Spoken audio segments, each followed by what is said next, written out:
Welcome in, everybody. This Let's Talk Broncos. Brew Maestas, Zach Seegers, Joey Richards. I'm back again. Ladies and gentlemen, your three-time MVP, Nikola Jokic, 3 wins out of 4 seasons. We're pretty excited here over at Let's Talk Broncos / Let's Talk Nuggets. Did you guys know it came down to Nikola Jokic and Nick Johnson in a coin flip for that draft pick? I'm kidding. That's obviously the Raiders and Brock Bowers and Terrion Arnold. But I digress. Pretty exciting for the Nuggets. Do you think it's some positive momentum going into Game 3 against the Timberwolves on Friday? It depends. Are you guys going to be there? No.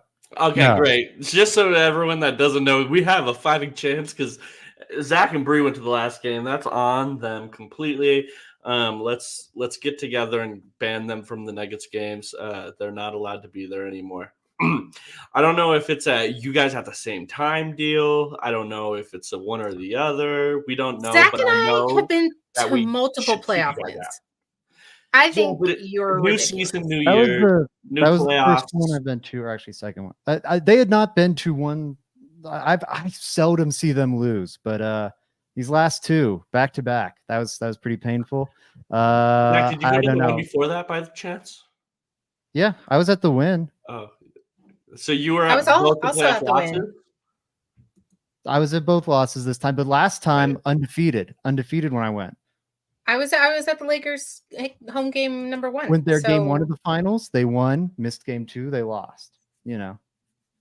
Joey was the good luck charm last year. Credit where it's due. I think they won every single time he went last year in the playoffs.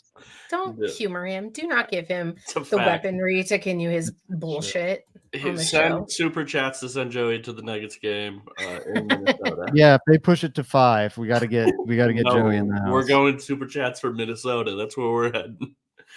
Right. I mean, I guess right now it's at least spring and it's thawing out, but going to be hard pressed to get me in Minnesota.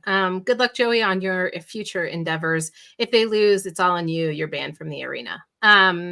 Moving into some sadder news, Joe Collier passed away on Monday evening. He obviously was the architect of the infamous, or I should say the famous, Orange Crush defense for the Denver Broncos. He spent 20 seasons with the team and was able to witness Randy Gradishar finally being elected into the Hall of Fame. Any words there? Obviously, very sad news for the Broncos and the organization, but I'm kind of glad that he was able to see that happen. It was such a long time coming. Yeah, I think it's really cool. Like the engine of two of the most discussed Broncos figures, right? Of the entire franchise's history have to be Peyton Manning and John Elway. And Peyton Manning was the engine, the driving force behind the last great era of Denver Broncos football from 2012 to 2015. And before that, it was John Elway, who was the driving engine behind a great era of Broncos football with so many Super Bowl appearances, 2 Super Bowl victories, of course. Joe Collier doesn't get discussed much, like at all. He was probably discussed most often, especially over like the last 5-10 years, in connection to his kid, Bill Collier, who of course was a longtime member of the coaching staff in his own right.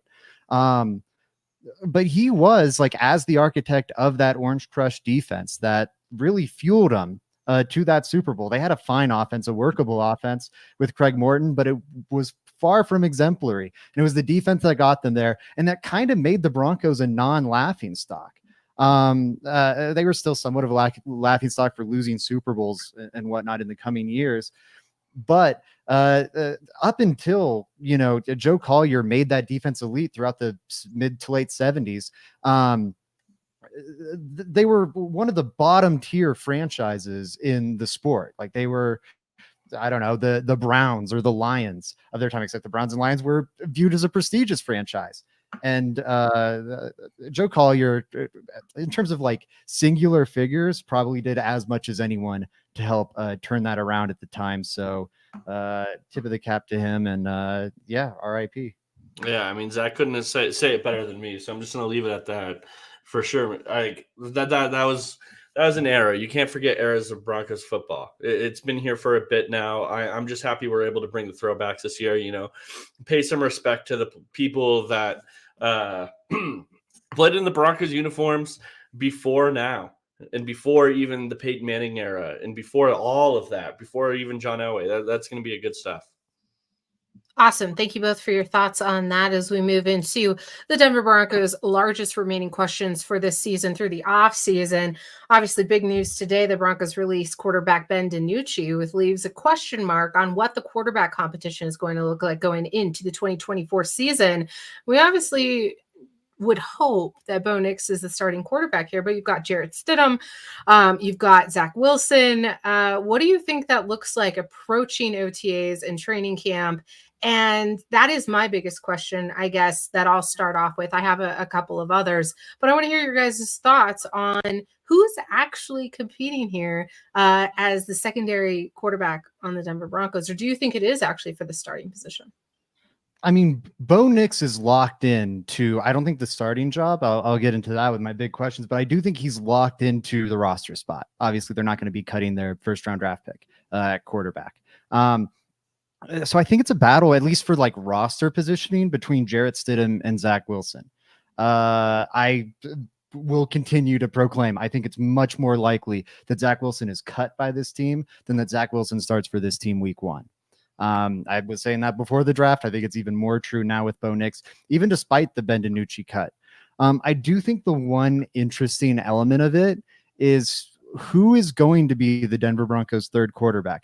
It's like not that important an element, but they're probably going to have a scout team quarterback, someone on the practice squad this year. There's the emergency third quarterback this rule, so you imagine there'll be one of them in the building. Has Zach Wilson's stock fallen so much? I think it's very possible, but has it fallen so much that you can stash him on the practice squad? The trade that just happened for him this offseason, I think kind of suggests yes. It was a 6th and a 7th pick swap. No one even got a pick out of it. It was a pick swap, and the Jets had to eat half his contract.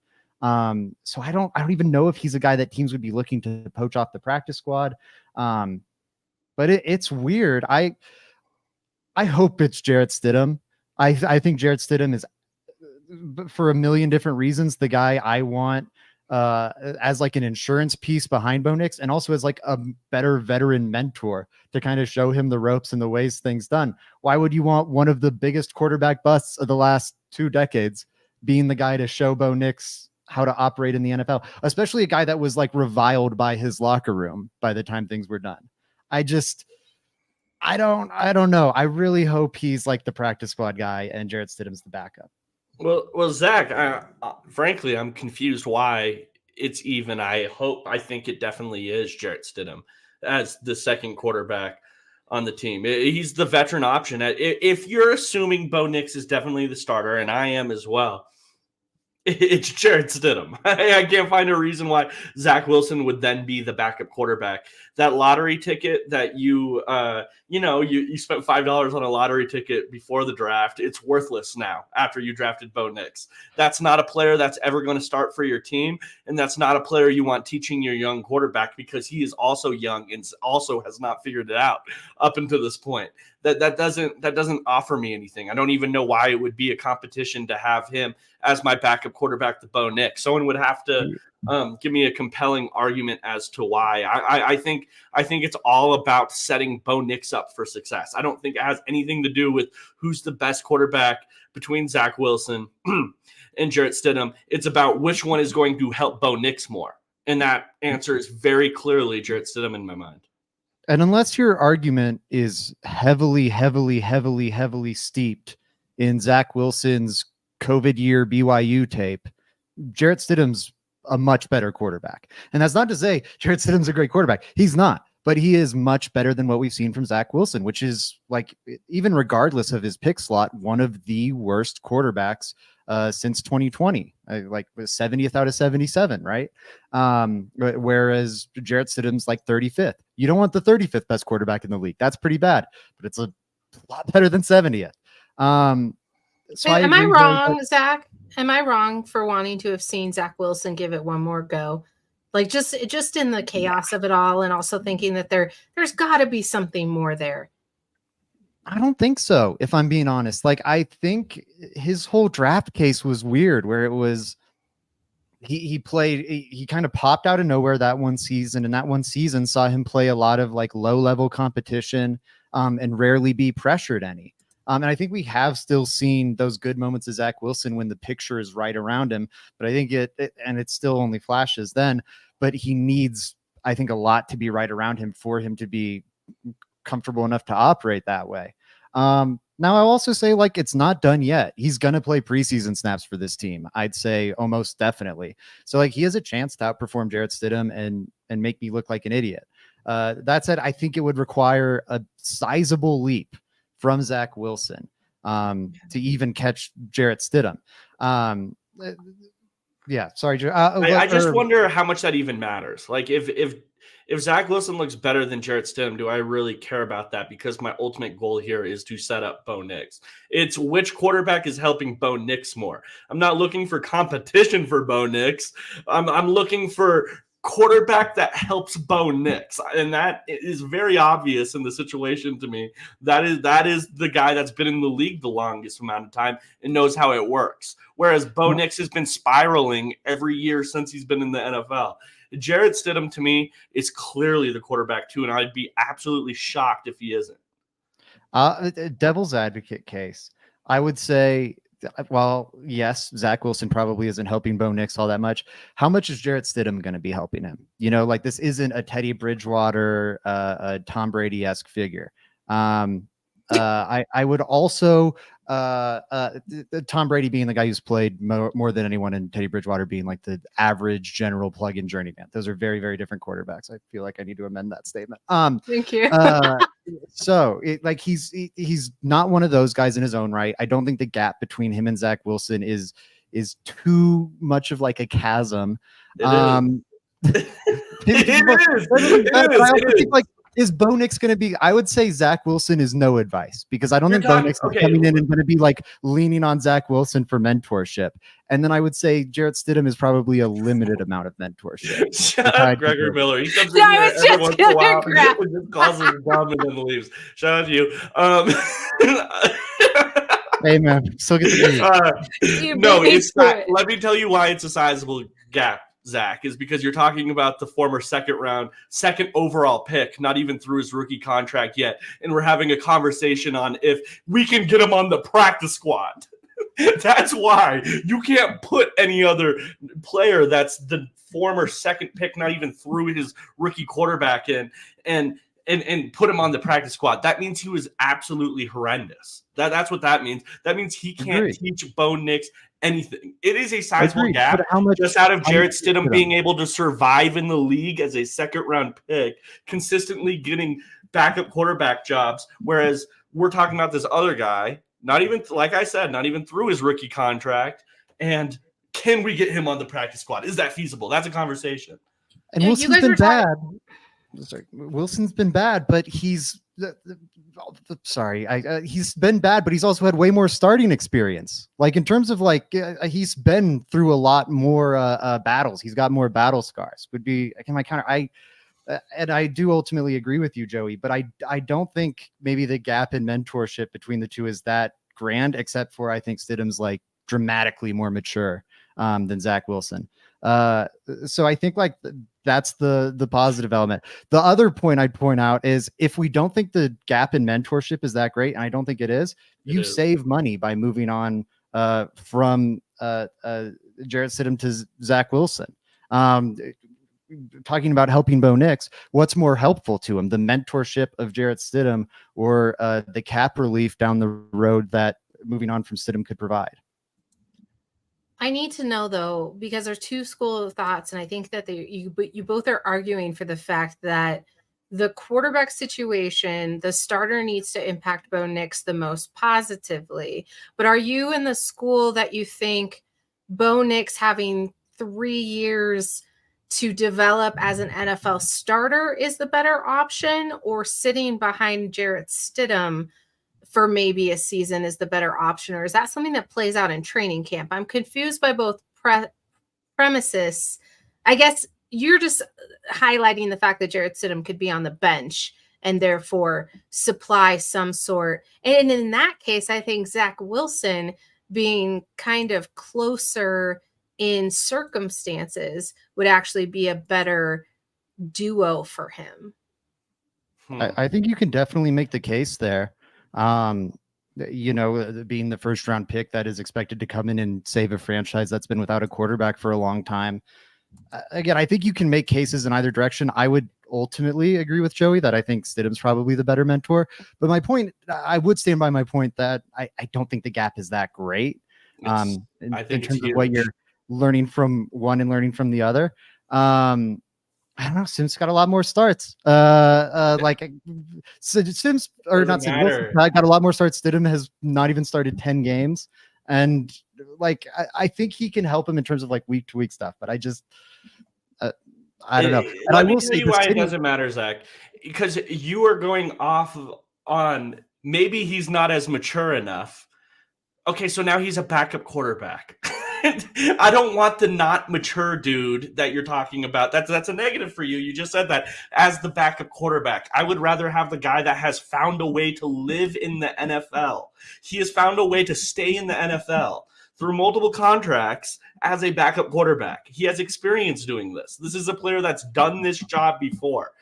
Zach Wilson has failed at his job, and this is going to be his first stint as a backup quarterback to a rookie. That's a big deal. Backup quarterback is also a job. That's something that's something Zach Wilson has never done.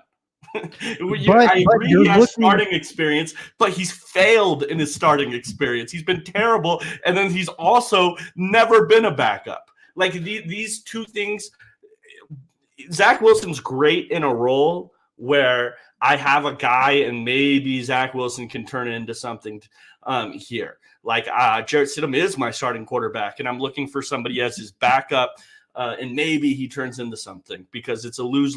I'm losing anyways at the starting position. As a rookie, I'm not looking for immature and young. I'm looking for a guy that's learned to live in the NFL, and there's a reason he's learned to live in the NFL. There's a reason why he's been able to get his second contract. And people say the Broncos overpaid him to be their backup quarterback. There's a reason why. I think that it's pretty straightforward with what Sean Payton was doing, bringing Zach Wilson is the propensity and importance that the league has shown with having two starting caliber quarterbacks on your team and kind of tucking them behind there as much as possible. I know you don't have the highest regard for Zach Wilson, but he is a former starting quarterback. And so I think the emphasis there is if you're going to go with somebody who has the NFL experience, more snaps than Stidham has, maybe it's not too far forgotten that might be a possibility. I don't want to spend I don't want to spend too much time on this going forward, just because there's a lot of questions to be had. So Zach, if your next point can sort of segue into what your biggest questions are, so we can keep going in that direction. Sure. Absolutely. I would just say, in rebuttal to Joey's last thing, Stidham has had more success as a backup and Wilson has failed as a starter, but you're looking for someone to mentor Bo Nix on the rigors of being a starting quarterback, not a backup, and maybe someone who has failed. You learn a lot from your failed experiences too. Could offer some expertise there that I do stand by. Stidham can't. I don't think the gap's that wide, but we don't have to keep going in circles on this. My big question, though, because it does tie into what Bree alluded to that I also wanted to circle back to, is will Bo Nix be the week one starter? When is this guy starting? That's absolutely one of the biggest questions surrounding the Broncos, because we're in the Bo Nix era now. Well, I guess we're not, but when will it start? How long is the Jarrett Stidham / Zach Wilson era going to last? Is it going to not even happen in training camp? Is it going to last 5 weeks, 2 weeks, whatever? I am a proponent of play it by ear. Now, I think if you're in a position where you are seriously considering having to sit Bo Nix for a whole season, you made the wrong pick. That would be an absolute disaster. I'm a huge disbeliever in that sit him for years plus idea. I think we can unpack that too, especially in Bo Nix's case. He's played so much college football, and he's so much older and past the point of rapid development that, God, you better be hitting the ground running somewhat. This isn't a Patrick Mahomes or a Jordan Love that came in, or Josh Allen that came in with the bill of like, this guy is incredibly raw, but the tools are awesome. You got to be patient with him. Maybe he should sit for a whole year. Bo Nix is on the opposite end of that spectrum. And so if he has to sit a whole year, I think that's a huge detriment to all the, or knock on all the like mental positives we've heard about Nix post selection. That said, like the NFL is a big adjustment, and the speed of the game is intense. And I do think there is some value in allowing a player to learn from a Jarrett Stidham, like what is the week by week process. Every interview I've heard with like a Jordan Love or a Patrick Mahomes type about, you know, what was the advantage of getting to sit behind this guy for a brief while and learning from him. And they talk about learning just the week by week routine and the week by week process of being like a professional NFL quarterback. I don't think it's the worst thing to let Bo Nix witness that for like the month of September. You're not trying to win at a high level in 2024 anyways. You're trying to protect the guy. Why does it matter if he's starting the first regular season game? I think it's fine if he sees that process and then gets out there week 5 or whatever. Give him a little more time to adjust, like a new fish in the fish tank. You know, just keep him in the plastic bag a little longer. I could understand if he was sitting behind somebody like Aaron Rodgers or Alex Smith, but I don't think sitting behind Jarrett Stidham is in the same tier as what that quarterback is going to learn from and maybe benefit from marinating there as not the starter. But I don't think Sean Payton is reaching and going after his guy in Bo Nix with the emphasis of not starting him day one. I think there will be a conversation given the Zach Wilson trade and given Jarrett Stidham being such a huge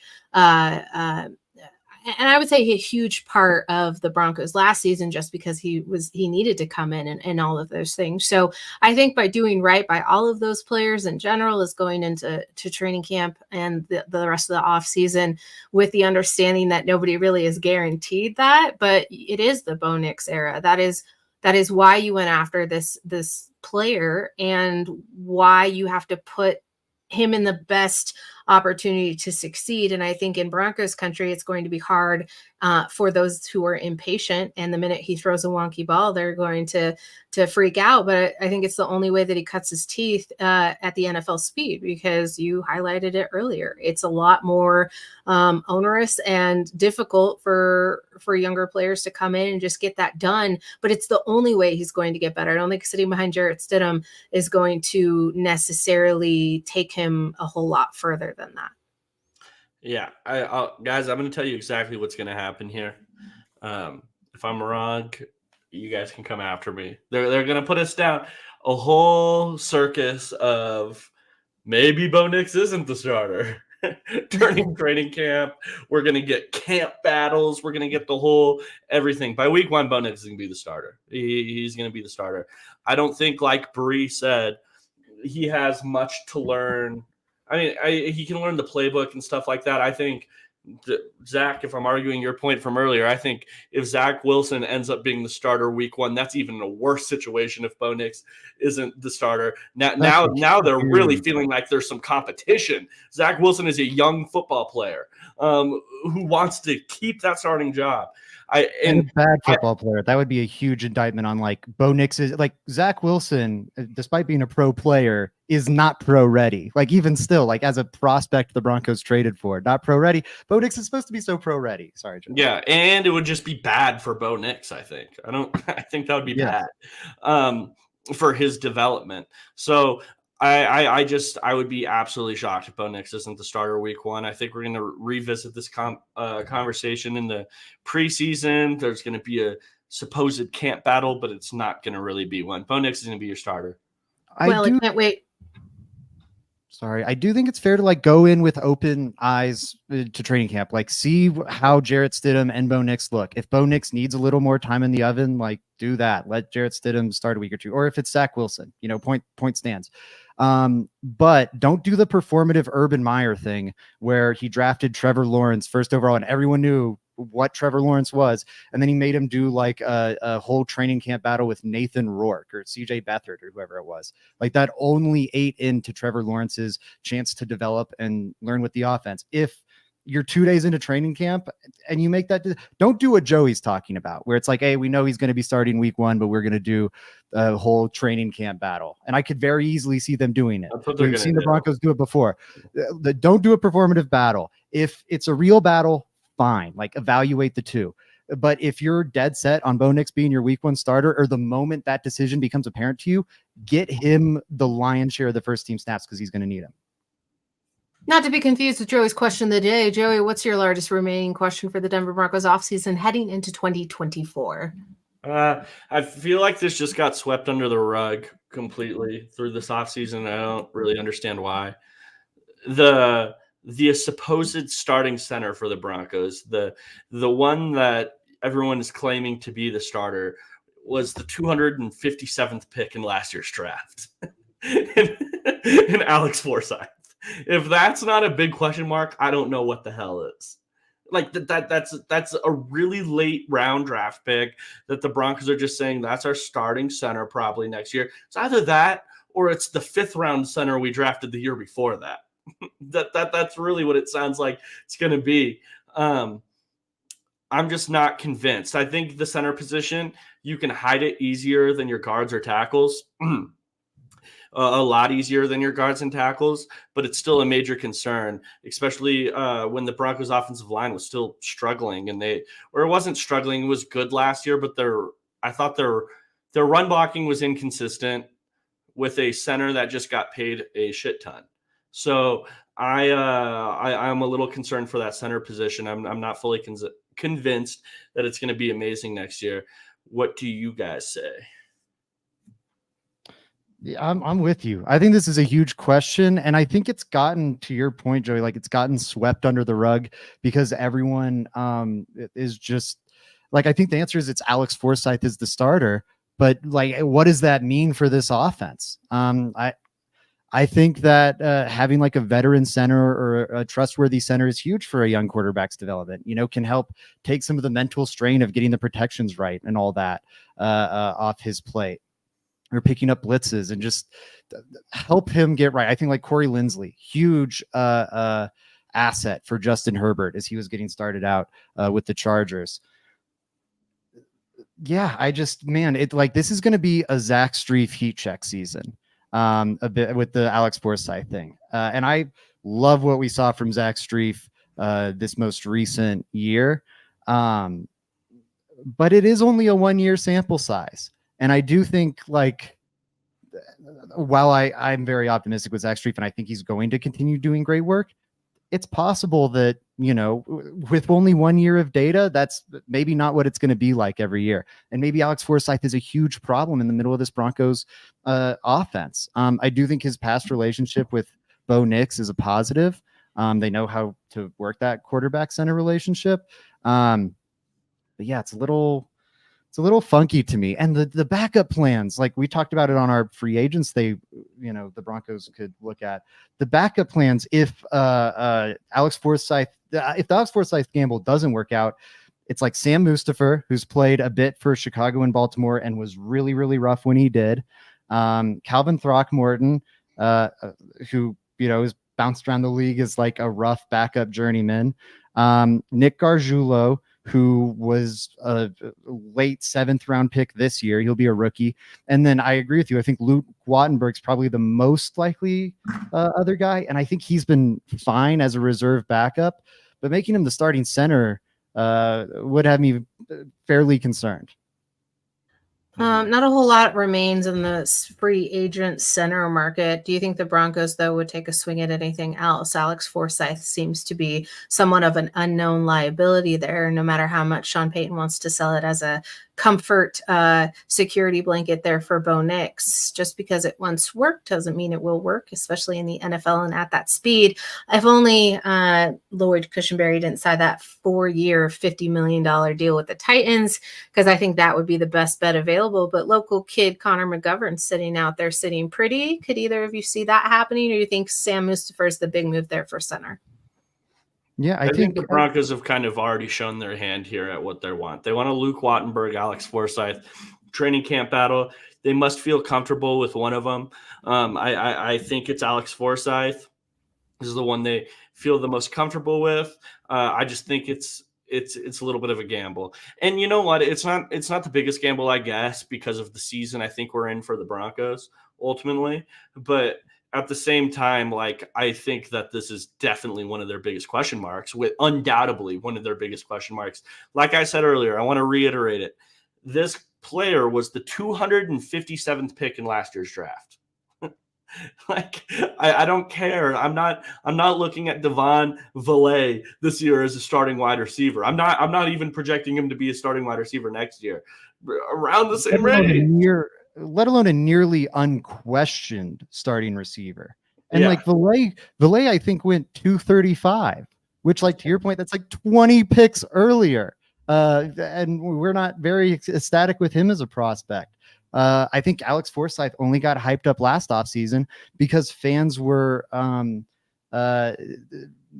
on the Lloyd Cushenberry train, and then he took a big leap. But I think that's the only reason Forsyth maybe has the hype among the fan base that he had. And I do think he fell a bit to 257, but no one was, I think, viewing him as a day 1, day 2 prospect last year. And yeah, the fact that he's nearly unquestioned is concerning, especially, again, the whole Bo Nix of it all. It all comes down to getting Bo Nix right.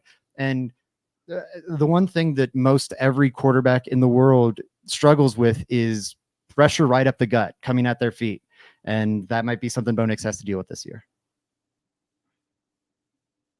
I almost zacked myself, went ahead and unmuted my microphone. One thing the Broncos didn't do is address the tight end situation. I still have major red flags / question mark / what are they going to do? And it almost certainly solidifies that something into next offseason will be addressed in that part of the offense. You obviously have Adam Troutman, your starting tight end, but Greg Dulcich is sitting out there with a big Q next to his name, like he has been for the entirety of last year. How are you guys feeling about, I guess, the tight end group, and why is it giving me so much hesitancy? Because I think that's an important key piece of weaponry for a Bo Nix. But perhaps we're looking at wide receivers to kind of take off some of that burden with his preferred route tree. Although, yes, somebody said Lucas Kroll. I'm not writing him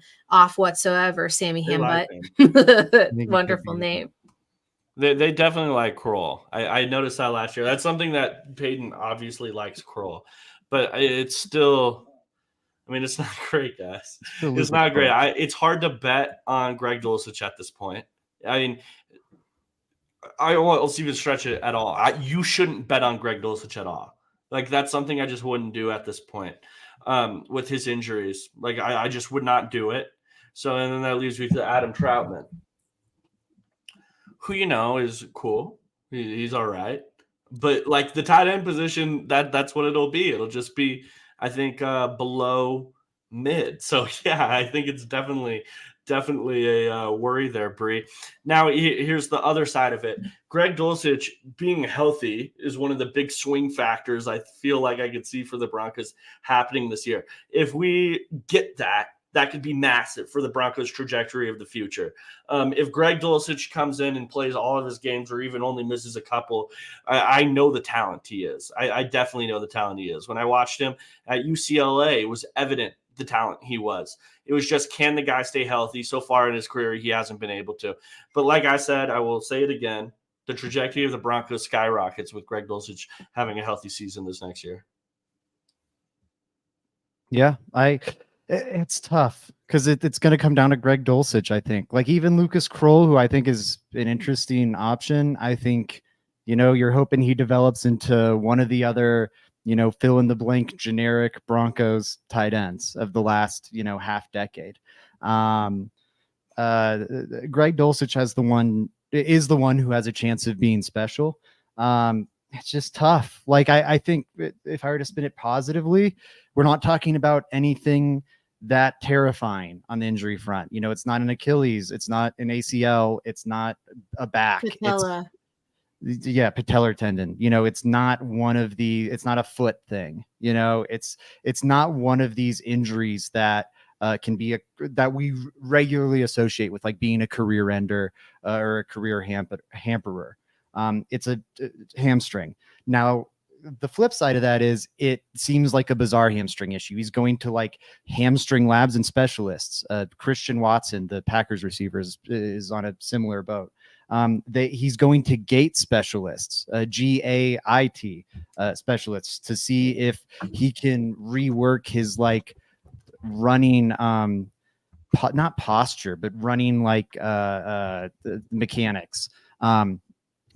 As if like maybe he has some off running mechanics that are making him more prone to these hamstring injuries. I like that. If they can fix it though, which it's a hamstring, it's maddening that like it's ruined 2 years of this guy's career, a freaking hamstring injury. But hamstrings could be continual. It could be perpetual, just given because of the muscle structure there and how important it is for the mechanics of mobility. So it's like, yeah, it's innocuous in being a hamstring, but also this could literally bother him the rest of his life. Totally. No, and I agree. That was the flip side. What I'm saying, like, it's a hamstring. So you hope, like, I can imagine it turning around for Greg Dulcich and this being like a weird first chapter to his career. I think it's far more likely that what you said is the case, that this is a recurring problem and that, I don't know, like right now it looks like Greg Dulcich isn't going to see a second contract in the NFL, and that's not a talent problem. I will say I think Lucas Kroll has a little more potential than you are giving him, Zach, just off of like his testing and stuff like that. This is a tight end, a 6'6" tight end that ran a 4.55.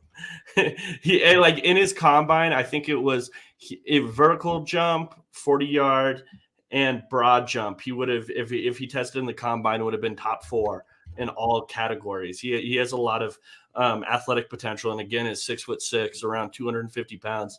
And the Broncos clearly like him. That's something that I want to reiterate a bunch. Like when he started getting snaps last year, he was getting the ball thrown at him, which was crazy. So yeah, I think Lucas Kroll has some potential there. Yeah, I agree on that front. I think that reality exists. I think it's fairly far-fetched. Wasn't this guy an undrafted free agent, or at least like a late round draft pick? He, was a guy that where Lucas Kroll was drafted. But my point being, like, he's not the guy we typically see reach stardom status. If he becomes a starter for you, like that's a tremendous hit. But I agree, like, hey, good athlete. And I think my draft strategy with tight ends would be like draft the big crazy athlete, like a Theo Johnson this year. Draft the big crazy athlete that seems like he has the like skills of the position that you can't really teach or that are hard to teach, and then like give him some time, because it seems like all these tight ends don't pop until 25, 26, 27. So to your point, maybe it's Lucas Kroll's time. Last rapid fire question, add on to the tight end, and you brought it up, Zach. I'm so glad that you did. Where is the emphasis on drafting a tight end? Because it's not early. Nobody likes an early round tight end pick unless you're Brock Bowers and Joey Richards, and you don't want late round either because it's probably not going to be worth your pickings. So where's the sweet spot there, guys? What are you looking for? I mean, I'm all for the first round thing if it's like the right player like Bowers, though. Like, again, it's got to be pretty exceptional. I think that second, honestly, I think day 3. I think it's pretty similar to inside linebacker, that is, where I think ideally you're going day 3. I think there's some truth to targeting safety in that area as well.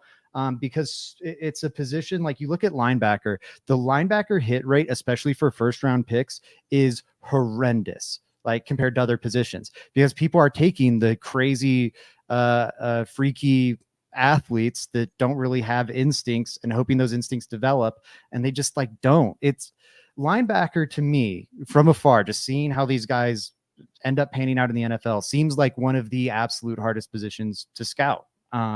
I think it's one where the formula to me that seems to work is give a guy a lot of time, and let him develop and kind of learn the position. And that won't happen for everyone, but some guys can pick up the instincts or not.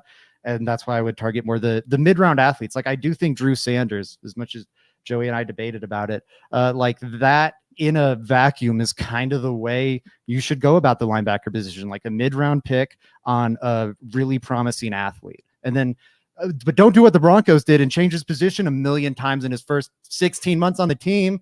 Give him time to learn. That's the other part.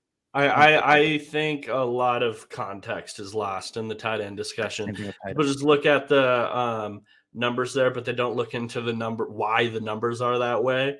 And I think a lot of it is attributed to NFL people making these tight ends damn near have to learn two positions at once. They have to be an inline blocker and receiver at the same time. Through recent years, we've seen a lot more success at the tight end position. Young tight ends working out because coaches aren't asking them to do both. Like if you come in as a good wide receiver, a good receiving tight end, that will probably translate to the NFL. Like that it's not just we can't evaluate receivers now. Like, yes, we can. We can definitely do that, and we can evaluate which tight ends are good at catching the football, which tight ends are good at stretching the field. So I just think it depends on what type of tight end you're drafting and how you plan at utilizing them. That's ultimately what it comes down to. Who's drafting them? Like if you're telling me Urban Meyer's Jacksonville Jaguars are drafting a tight end in the first round, I'm going to tell you that sucks. That probably sucks. But if you tell me Sean Payton's Broncos are drafting a tight end in the first round, I'll probably tell you that's a good thing. How I've seen him utilize tight ends recently, like we just saw it with Dan Campbell and those guys down in Detroit. Dan Campbell, a Sean Payton type of guy, was on Sean Payton's staff. They got a ton out of Sam Laporta this last year. That's another recent example. Like if you're asking these guys to block in space and be more receivers than blockers, inline blockers, you can make it work. I need people point out the numbers all the time. I need people to start explaining why more to me. That's something that's been driving me insane recently. Like if you're going to start telling me tight ends haven't worked out recently and I'm telling you the game has changed, like, okay, tell me why that's not making a difference there. I was having that debate this entire offseason, and I don't care about 2010 Eric Ebron because the game isn't played like when Eric Ebron was drafted. Like it's just different. And Kyle Pitts, like talking about that, why Kyle Pitts was a hit. Kyle Pitts was an absolute hit. Look at that rookie year. He was awesome. And look at him now. He's a dramatically different player. It's not just Arthur Smith. It's not just Desmond Ridder. If you look at him play, he is a dramatically different player now than he was at Florida, than he was his rookie year in Atlanta when he like nearly set the record for like receiving yards by a tight end. He had a horrible lower body injury. That's what it was. It could have happened to Patrick Surtain in that same class, who had a similarly great start to his career. Thankfully, it didn't. And we can still talk about how great Patrick Surtain is.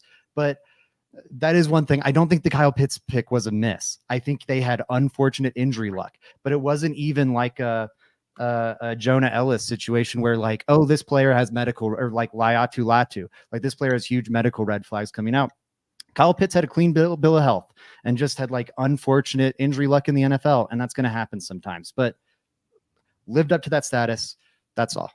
Yeah. And last thing, if we're just looking at like draft hits at positions or draft misses, I just need like linebacker is one thing. I don't think linebacker has changed that much, Zach. So I agree with you, right? Like that's just a hard position to evaluate because the linebacker position from when we've started seeing bust to now, it has been fairly like the same. Like it's like the position hasn't changed.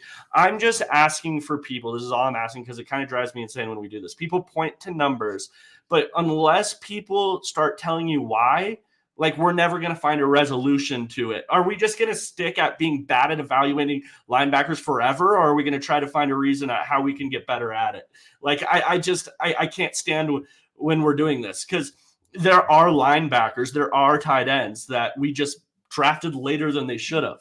If I evaluated that player correctly, they would have been a first-round pick. Tony Gonzalez, Antonio Gates, these players, if they were first-round picks, we're not saying that was a bad pick. We just are evaluating the players wrong. So the goal should be, how can we get to a point at like we're doing this correctly? That should ultimately be the discussion, not just don't draft players in this round ever. I don't think that's the answer really. I ended up using mine on quarterback, and I know we're trying to get out of here. I just want to throw out a quick rapid fire one because it's the one I'm going to. That's what I was going to do is get you there, Zach. I'm sorry, Bree. You're good. I read the room wrong, but the one that's on my mind, Audric Estime and Javonte Williams. Like, what is this going to look like? And it's less so the Audric Estime part. My question is, what version of Javonte Williams are we getting? Because I think if he is what he was last year, like, that's fine. It's serviceable. You'll pair those two and, go on your way. And then you'll probably let Javonte Williams walk after this season.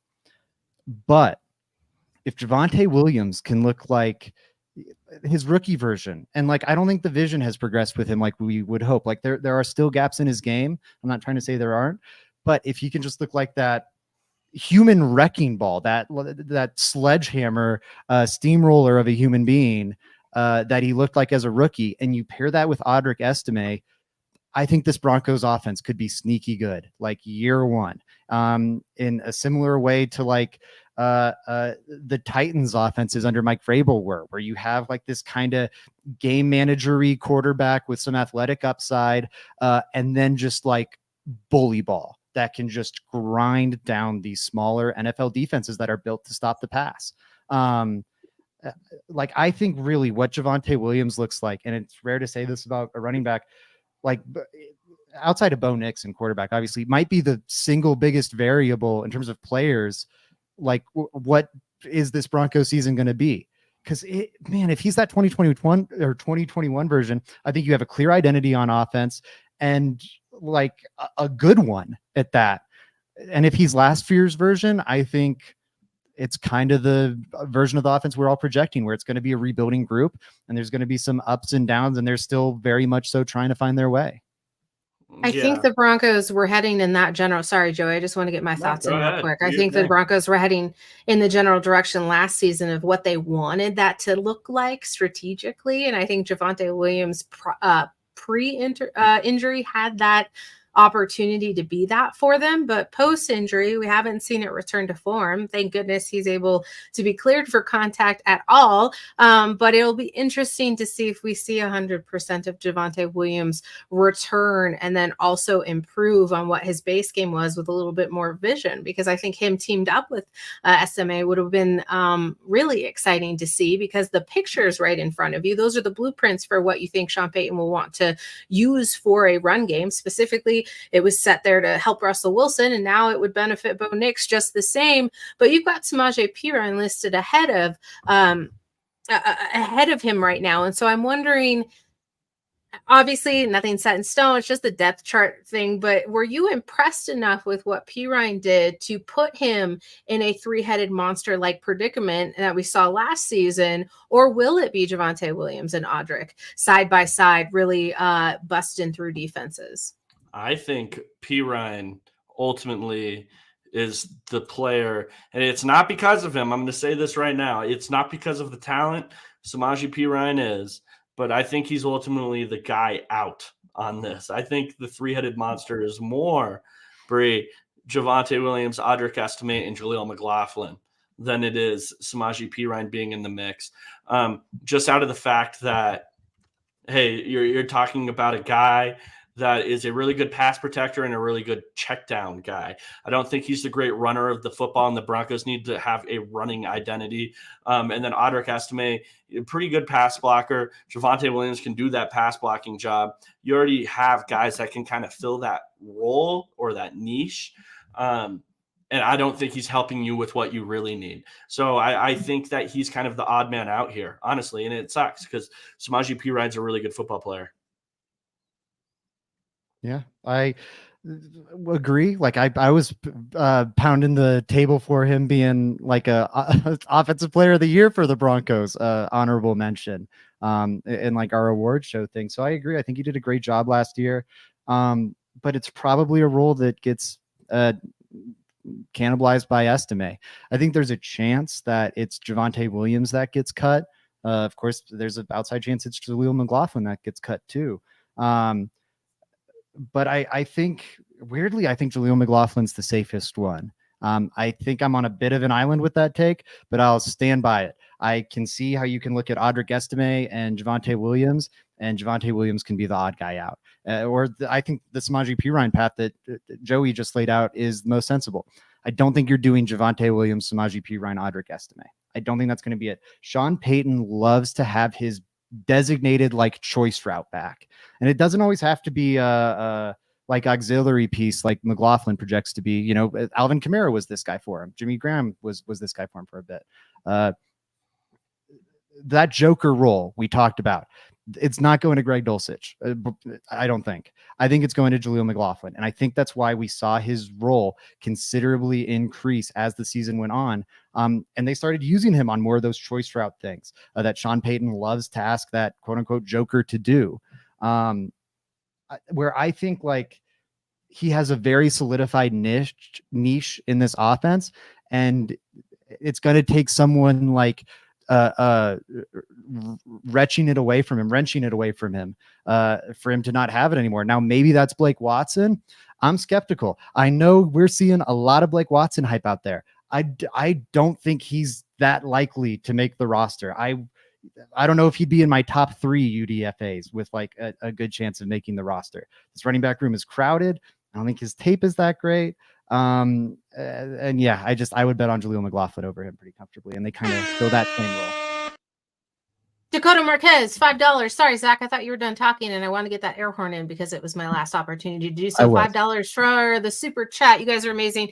Keeping great the pod and your website. You guys put out an amazing product for us fans always. Dakota, we appreciate you.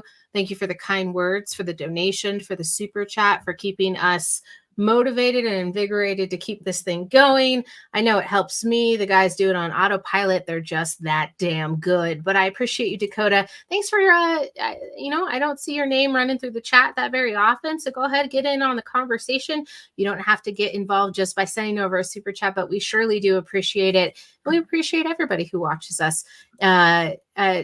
I love the conversations that are going on inside the chat, and just wanted to say, Joey, do you have a point to what Zach was saying, or any last biggest remaining questions? So we can end this episode on a high note. Not really, guys. I don't have any big ones. I think I'll just reiterate what I said earlier. I think the center position is swept under the rug, and I still think it's an important position. And just having a guy, and I'm going to go back through, and maybe I write an article on this. This would be fun. I would like to write an article on Alex Forsyth, maybe, and what I see from him at Oregon or something like that for you guys, and we can do that because I haven't really gone through that for a while. And he's the supposed starting center this next year. Joey is ready to go back and listen to Kendrick Lamar. Shout out to K-Dot, winner of the battle. Tremendous. By a mile. And I'll say this, the winner of a rap battle isn't determined by the individual. I think you can go, much like a boxing match or whatever. I think you can go, man, I really think such and such should have won. In my opinion, they were the better fighter, blah, blah, blah, blah, blah. Totally fair. You cannot make a case that the person that I won't even talk around it because it'd be so much clearer. You can't make the case that Drake won this battle. Kendrick Lamar just set a record for the most streamed song ever, or most streamed rap song ever in a single day, and it's a song openly calling Drake and his posse pedophiles. We're on YouTube, buddy. Sorry.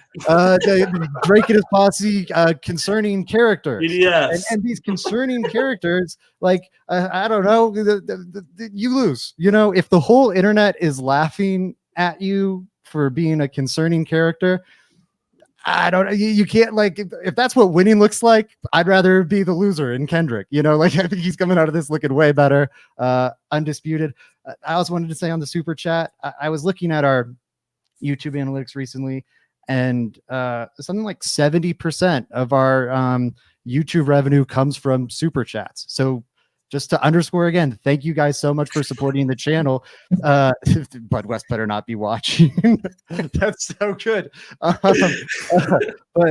that support, you guys doing that again, which is above and beyond, makes such a huge difference for us. Absolutely helps fuel this journey for us. So thank you very much. And then my favorite UDFA, I've said it briefly, it's the Texas A&M punter. Riley Dixon was not a great punter last year. This Texas A&M kid, pretty dang good at punting. I haven't watched a broken down putting film, but I've seen enough Texas A&M college football that this guy's a dang good punter. and I think he could easily beat out Riley Dixon. I I think haven't watched enough. Like the stream if you want Zach Seegers to watch the punting film. Anyways, I'm not Bree, watching close punting us tape. out. No, I think you definitely. We're all going to sign up on a wonderful Tuesday for punt film. I'm going to run the session. If we get 100 likes on this video, because I think we get like 70 pretty reliably. If we get 100 likes on this video, I'll do a Robbie Frankie style full field read on the Texas A&M punt. It's just going to be Zach sitting there going, "This is bullshit. That person's not even an actual person." Don't worry, guys. We won't be monetized this time around because Zach said the magic word of the day. We appreciate you. He didn't mute himself, though. I'm ultra proud of you. I feel like I've brought out the best in me. He doesn't mute himself. Like, now we're demonetized. We got a strike on the channel. It's just out of control. I mean, it's crazy. It's out of control. I'm so happy to be back. I missed you all, and we'll be back for some wonderful Broncos country. I don't even know what to call this anymore. It's not just talking Broncos. We're commiserating. We're therapizing. Cody Daly's losing his shit over there. He thinks what you just said is hilarious. You guys are the best. I'm really glad to be here, and we'll see you on Monday. What's happening on Thursday, Joey? Well, Frankie and we're going to be back.